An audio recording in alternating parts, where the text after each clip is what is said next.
What's going on, YouTube? We are back with y'all, and what are we going to be talking about today, babe? All right, we're going to talk about something you see a lot on YouTube. It's called PIMOs, physically in, mentally out. Yep. And we'll break down kind of what that is and what a lot of people go through as PIMOs. You Yep. might be a PIMO, might not even know, right? Yeah, exactly. Well, if you're watching this video and you have been watching videos like that, chances are you might be a PIMO. Yup, so let's dive into it. So PIMO, I don't know where this word originated from, but I feel like it originated in like the XJW community. Right, that's when I first heard of it. Yeah, that's when I first heard of it too. Yeah. But it stands for physically in, mentally out.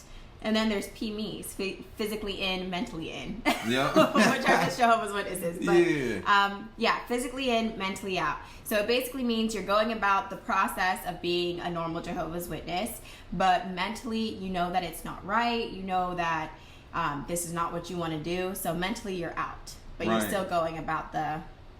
Through the motions. Yeah, through the motions. You get a lot of that, and it was actually one of our old friends when we had made a couple posts here and there. They're like, I agree with that, but they didn't know that they were PIMO.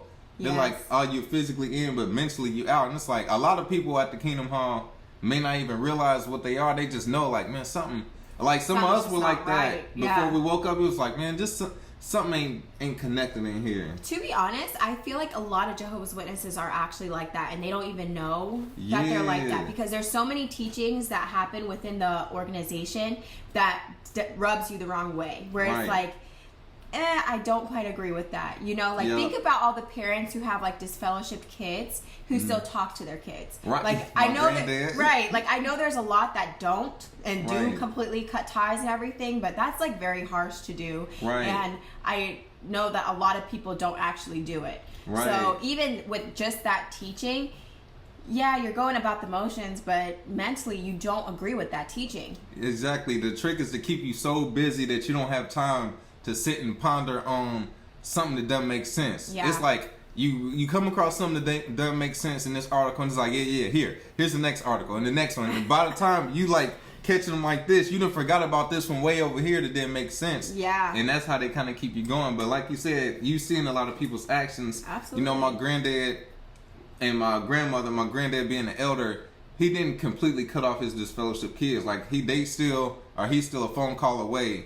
And things like that. Or you got certain people that you might be inactive or disfellowship, but they still, hey man, good to see. Like at the hall, they know they're not supposed to smile at you or none of that. But you get people they just don't agree with certain things, but don't realize, you know, oh, it's imperfect. You know, Jehovah fix it later. You know, but certain things just don't sit right with a lot of people. I was like that with disfellowship friends. Like one of my friends had gotten disfellowship real young, and we went to school together, and I would see her and I would talk, and she'd be like, "You're not supposed to be talking to me." I'm like, "Girl, I don't care about that." Right, like, man, that's bogus. Yeah, that's crazy. I'm gonna see you and just like not speak. Like that's rude. Right. You know, at the end of the day, like even whenever I was in, I was still a human. You know, and I was a nice human. So I'm not going to just blatantly ignore somebody that I considered my friend before they left, you know? So and kick them while they down at that. Yeah, exactly. Like I want to know what's going on with you. Right. Like, are you good? You're not getting no encouragement. I can at least speak. Like that at least comes a long way. Yeah, exactly. And she almost like shares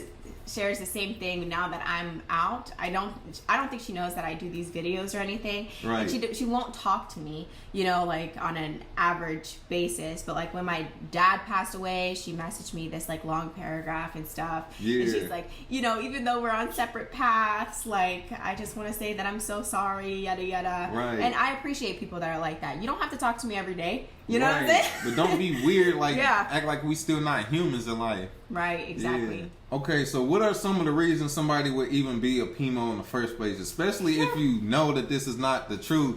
Like, why would somebody stick around?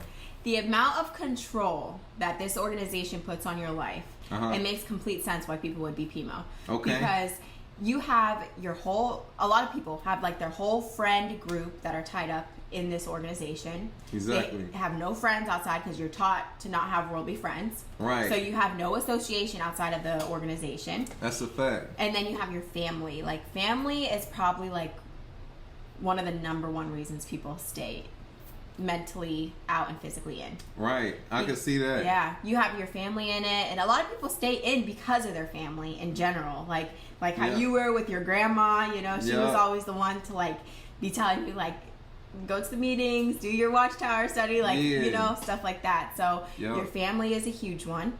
And even closer than that, like your spouse. That's like, tough. Oh my gosh, I can't imagine. Jeez. If you wake up without your spouse, like... That's like your whole daily, your life structure right there is kind of shaken. And we even had something similar. I woke up probably a month or two ahead. Probably a little more. Yeah, like a few months ahead. And we were living together inactive. But I woke up and it's like, dang, I moved to a different state. This can really shake up, like ruin everything. Yeah. And thankfully, over time, shout out to JT, because I watched JT like I had some type of exam coming up on XJW. Like the amount of stuff I was watching on Lady C and JT. Everything. Like all right, what exactly can you say, but not to where it'll shake somebody up or trigger something. Yeah. And like the little things he would mention, like the 144,000. I would look at the things just like, it's no way you can look at this and not realize something is up. Yeah, but really, you can. Like, the first time that you asked me that question, I was like, no, it's right here. Like, look at what it says. You're not supposed to be looking outside of this. And I'm like, this says Zion's Watchtower, and instantly a witness would say, well, that's not ours. Don't nobody look at the history. Zion's Watchtower is the original Watchtowers, and right here, it was like a racist publication that basically was saying, like, even though black people are not, you know, as worthy, not that wasn't the exact words, but basically in a nutshell, it was along the lines. It was like, we'll put that in a later video on, you know, a lot of the racist history in this organization. But it was basically saying, like, black people, even though they're beneath us, we should still treat each other. And it's like, Jehovah picked this dude to be in charge. And a lot of witnesses, even with you showing them that, oh, that's old stuff. You know, over time, Jehovah corrected. No, that's not how it works. They don't even know that it's a part of it. They're like, where'd you find that at? That's not on jw.org, because that's what you're taught. Like, look at how this whole Anthony Morris thing has played out. Yeah. Okay? They went back in to jw.org, took out, like, all of his broadcasts and things like that where he was the person who was talking. Right. They took those out just that quick. So how quickly can they take out the past publications, you know, especially ones that were just on paper? They weren't even on the internet. Yeah. Now we have like an internet trail that we can have, but like back then, you just had it if you had it, you know? Like, you could sweep that under the rug. Yeah, so that was something that like really triggered me whenever you showed me that, like the Zion's Watchtower and what it was saying. It's like, there's no way that this can be an organization that was chosen by God, because ain't no way. You can't be a racist and then also say that you are God's people, God's chosen people. That's not how that works. Right, like that foundation, a lot of witnesses will skip over that just because, oh, it used to be. No, if I say I got the best basketball team out and we not undefeated, but another team is undefeated, we not the best. Yeah. Or, you know what I'm saying? Like, you can't say, you know, we're God's chosen people, but we got flaws just like everybody else. Yeah. No, you can't have the same flaws. Your flaws got to be, you know, the minimum compared to everybody else. You should be years ahead of people. So even if that was normal back then to like have slaves and treat black people a certain way, like you should be eons ahead of this. Right. You're God's chosen people. God's chosen people should have been the ones like, oh, hold on, we don't do that over here. You shouldn't be in the mix. You know? Exactly. But yeah, that was a tough thing. But over time, you know, it just took me little by little just seeing little things. And what it is, you can't tell, you know, somebody, they say religion and politics, those are the two. I can't tell you that your beliefs are wrong. But what you can do with witnesses, ask small questions, not something like, you think this a cult? Like, you can't take it that far, but you can be like, I'm looking at Revelation and it says, you know, it's symbolic, but is it literal? Yeah. You just ask a little question like that and then just leave it. Yeah, thought-provoking questions. And then a witness to go, well, it is symbolic. Well, 144,000, that's like one of our literal teachings. I don't get that. And just leave it. Like, that's kind of how you got to play with witnesses. Yeah, and then they'll have to do what we have to do. Something wasn't right. And on our own time in private, we like, look at around. Look this up. This ain't That's exactly what happened with me. That is exactly what happened with me. Like, he would ask me questions, and then I would put like a good front up to him, but then like when he would leave, I would be searching things up so that I could get him like boom, like right here. And then what happened was I ended up stumbling into my own awakening. Yup. With the 144,000, like, this don't make sense. Yep. And it's like, this don't make sense. Yeah. Dang, now what? But yeah, that's kind of what you can kind of do with some family and friends, but just be careful with it.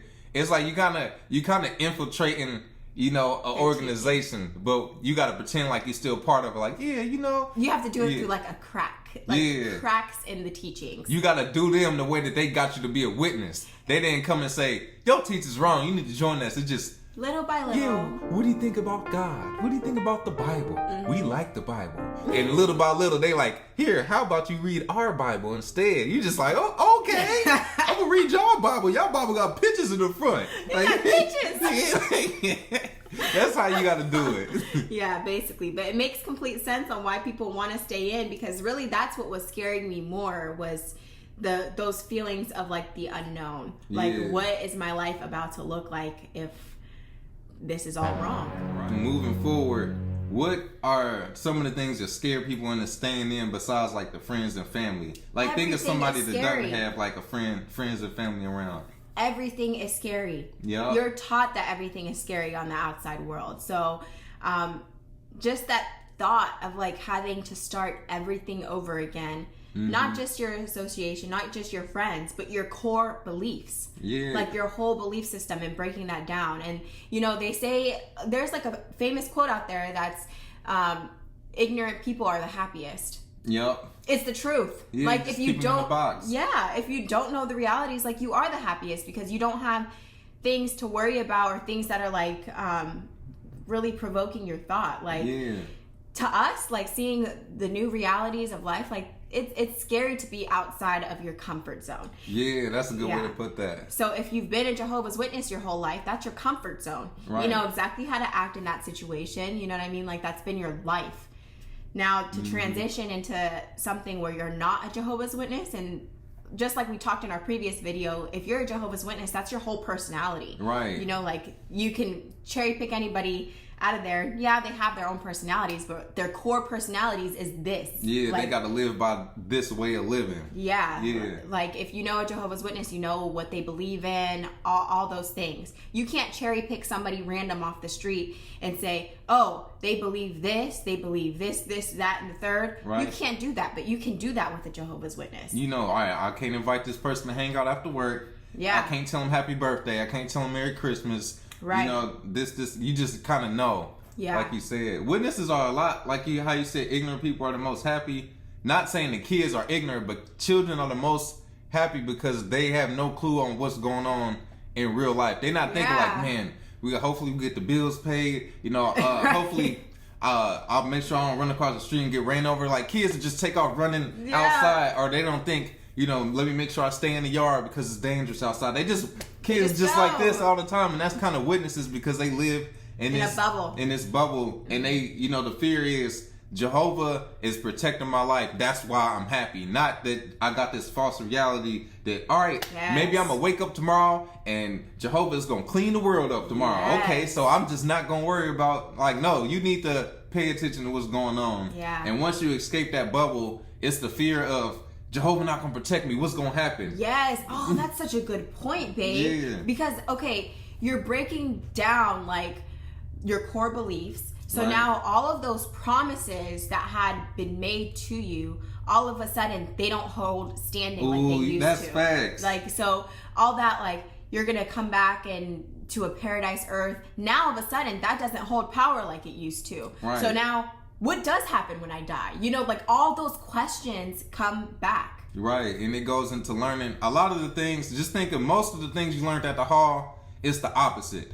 Like, you being able to survive on your own is not taught at the hall, but it's the opposite. You can be smart on your own. You know, the organization is basically like the little rubber ducky tube that you get in the pool with, and somebody pop it, and you've been taught, I can't swim on my own. All I know is swim. Oh, that's such a good analogy. You know what I'm saying? Yes. But then real life is like, you look around and it's like, all the other people in the pool are worldly people, and they swimming. And here you are, your stuff is popped, and it's like, You're wait a freaking minute. out. It's You're like, freaking out. yeah, and it's like, I can swim. These people are swimming and they doing just fine. I can swim too. Yeah. But that's kind of part of waking up, realizing you not being protected. Jehovah is not protecting you in this organization to make your life go well. Otherwise, you wouldn't be depressed or going through the same stuff as everybody else swimming in the pool with you. Yep, and that's another part is you're given this like false thing to like lean on. Yeah. And yeah, once it's not there, you feel exactly how you explained it. Like you can't lean on them anymore, and you're freaking out. Yeah. But you don't know yet that you can be just fine without it. Yeah, you just got to go through that panic part of when you feel like you can't swim before you learn how to swim. And once you get past that, that's what we have to go through. When you first wake up, the emotions are like, it's a mix. Heavy. It's a mix of panic, relief, and curiosity all in once. It's like and fear. Yeah, it's like you are scared. It's like what's right, what's wrong. But at the same time, it's like, I don't have to follow all these rules no more. Yeah. But at the same time, dang, what do I do? Yeah. Mixed with a little bit of anger because you just got played. Right. And it's crazy because it's like over time you end up breaking down the indoctrination. Yep. It doesn't happen all at once. You can wake up to one teaching and be like, okay, well, this teaching is definitely not right. But that doesn't mean that this teaching is wrong. You know, Yeah. like that's how it is. And